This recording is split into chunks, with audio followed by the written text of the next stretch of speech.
அனைவருக்கும் டிவைன் ஹெய்லர்ஜி மற்றும் Reiki tantric master அன்பு வணக்கம். இன்றைக்கி நாம் பண ஆகர்ஷணம் அப்படின்னு சொல்லக்கூடிய விஷயத்தை ரேகி மூலமாக செய்கிறதுக்கு இருக்கிறோம். ரேக்கியில் பண ஆகர்ஷணம் செய்கிறது மிக அற்புதமாக செய்யக்கூடிய ஒரு தாந்திரிகம். இந்த தாந்திரிகத்தை பயன்படுத்தி நம்மளால் 100% பணக்கோட்பாட்டுக்குள்ளே போக முடியும். கேட்டது கிடைக்கும், நினைத்தது நடக்கும் அப்படின்ற ஃபார்முலாவுக்குள்ளே போக முடியும்.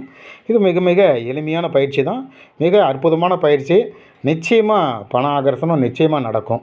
நாம் நம்முடைய வாழ்க்கையில் நிறைய பேர் தொழில் செய்கிறாங்க, அவருடைய கடமைகளை செய்கிறாங்க. இருந்தாலும் பண வளம் குறைவாக இருக்குது அல்லது நம்ம நினைக்கிற அளவுக்கு வர்றதில்லைன்ற தாந்திரிகத்தில் இது ரொம்ப முக்கியமான தாந்திரிகம். அற்புதமாக வேலை செய்யும். நம்மளுடைய இதுவும் ரைட் பிரெயின் ஆக்டிவேஷன்ற தாந்திரிகம் தான். இந்த தாந்திரிகத்தை நீங்கள் செய்யும் பொழுது மிக அற்புதமாக பலன்கள் கிடைக்கும். இது நிறைய பேர் மேலை நாட்டவர்கள், வெளிநாட்டவர்கள் இந்த தாந்திரிகத்தை நிறைய பேர் செஞ்சுருக்கிறாங்க. இதை நீங்களும் முயற்சி பண்ணி பாருங்கள், அற்புதமாக இருக்கும். நாம் ஒரு தனி இடத்துல உட்காந்து 5 நிமிஷம் மெடிடேஷன் பண்ணணும். மனசை அமைதியாக வச்சுக்கணும். மனசை அமைதியாக வைக்கிறதுக்கு சஞ்சலை தான் படும். அந்த சமயத்தில் மூச்சு பயிற்சி பிராணாயாமம் செய்யும் பொழுது மனம் சஞ்சலப்படும். ஒன்றும் இல்லை, மூச்சு பயிற்சி அப்படின்றது மூச்சை நிதானமாக உள்ளே இழுக்கணும். கும்பகம் அப்படின்னு சொல்லக்கூடிய மனசை எவ்வளோ நேரம் முடியுதோ அவ்வளோ நேரம் நிறுத்தணும். அப்புறம் நிதானமாக காற்றை வெளியிடணும். ஒரு 5 நிமிஷம் செஞ்ச உடனே நீங்கள் பார்த்தீங்கன்னா மனசு அலைப்பாகிறது நின்று இருக்கும், சாந்தமாக இருக்கும், மனசு சாந்தமாக இருக்கும். இந்த மாதிரி நேரங்களில் தான் இந்த நம்மளுடைய ஃபார்முலாக்கள் வேலை செய்யும். அடுத்தது என்ன செய்யணும் அப்படின்னு சொன்னால், நம்மளுடைய 2 கைகளையும் நல்லா தேய்ச்சிக்கணும்.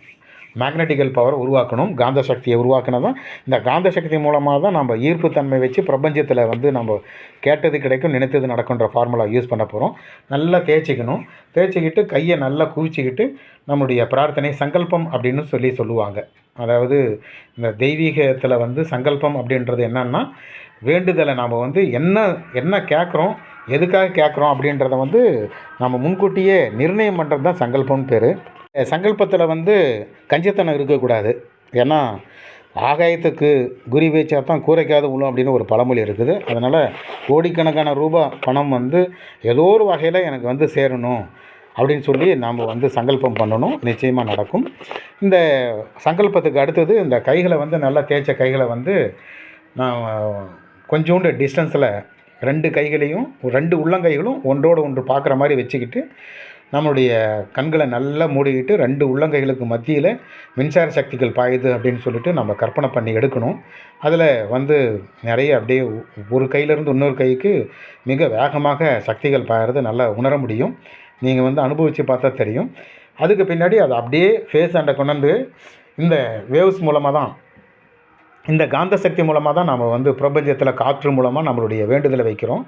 அது நிச்சயமாக நிறைவேறும். மேலை நாட்டவர்கள் இதை செஞ்சு நிறைய ஈர்ப்பு விஷயம் செஞ்சுருக்கிறாங்க. நீங்களும் முயற்சி பண்ணி பாருங்கள். ஏன்னா முயற்சி தான் ஒரு பலனை கொடுக்கும். பயிற்சியும் முயற்சியும் தான் நம்மக்கிட்ட எல்லாமே சேரும். நம்ம வாழ்க்கையில் எல்லா கடமைகளும் செய்கிறோம், உழைக்கிறோம். ஆனால் நமக்கு தேவையான அளவுக்கு பணம் வர்றதில்ல. இந்த தாந்திரிகம் மூலமாக நிச்சயமாக நமக்கு நிறைய பேர் இதை பயிற்சி பண்ணி நிறைய பண ஈர்ப்பு பண்ணியிருக்கிறாங்க. மணி அட்ராக்ஷனில் இது ஒரு முக்கியமான பயிற்சி. நம்ம ஃபேஸ் ஆண்ட 2 கைகளையும் வச்சுக்கிட்டு பார்த்தோம்னாவே 2 கைகளுக்கு மத்தியிலையும் சுறுன்னு ஒரு காந்த சக்திகள் ஓட்டங்கள் இருப்பது நல்லா தெரியும். இப்போ நம்மளுடைய கட்டளைகளை நம்ம நிதானமாக, பொறுமையாக, நீளமாக இல்லாமல் சுருக்கமாக, எனக்கு பணம் வரணும், 1 கோடி ரூபா வரணும், அதுக்கான கால நிர்ணயம் சொல்லணும். எனக்கு 1 மாதத்துக்குள்ளே எனக்கு 1 கோடி ரூபா பணம் என்கிட்ட சேரணும். இது பிரபஞ்சத்துக்கு நான் கட்டளையிடுறேன். பிரபஞ்சம் என்கிட்ட கொண்டு சேர்த்தும். பிரபஞ்சத்தை பொறுத்த வரைக்கும் 1 ரூபாயும் 1 கோடியும் ஒன்று தான். அதனால் நம்ம கஞ்சத்தனமாக எனக்கு 1000 வேணும், 10,000 வேணும் இப்படிலாம் கேட்கக்கூடாது. கேட்கக்கூடியது பெருசாக கேட்கணும். எவ்வளோ வந்தாலும் பரவாயில்ல. பிரபஞ்சம் நம்மக்கிட்ட கொண்டு சேர்த்துறதுக்கு தயாராக தான் இருக்குது. பிரபஞ்சம் எப்பொழுதும் எல்லாத்தையும் கொண்டு சேர்த்துறதுக்கு ரெடியாக இருக்குது. நாம் இங்கே உள்ளத்தில் இருக்கக்கூடிய இதய கமலத்தை திறந்து, அந்த தாமரையை திறந்தால் தான், அந்த தாமரை வடிவில் அந்த இதய கமலம் திறக்கும் பொழுது தான் கேட்டது கிடைக்கும், நினைத்தது நடக்கும் ஃபார்முலா நடக்கும். அதனால் நீங்கள் எது வேணாலும் கேட்கலாம். பணத்தை மட்டும் இல்லாமல் ஒரு வாழ்க்கையில் வாழ்க்கை துணை வேணும் அப்படின்னு கேட்கலாம், அல்லது நல்ல வீடு வேணும் கேட்கலாம், நிலம் வேணும்னு கேட்கலாம், எது வேணாலும் கேட்கலாம். மிக அற்புதமாக வேலை செய்யக்கூடிய தாந்திரிகம் இது. மணி அட்ராக்ஷன் தாந்திரிகம். நீங்களும் செஞ்சு பாருங்கள். அற்புதமான தாந்திரிகம். ஓகே, நன்றி. வாழ்க வளமுடன்.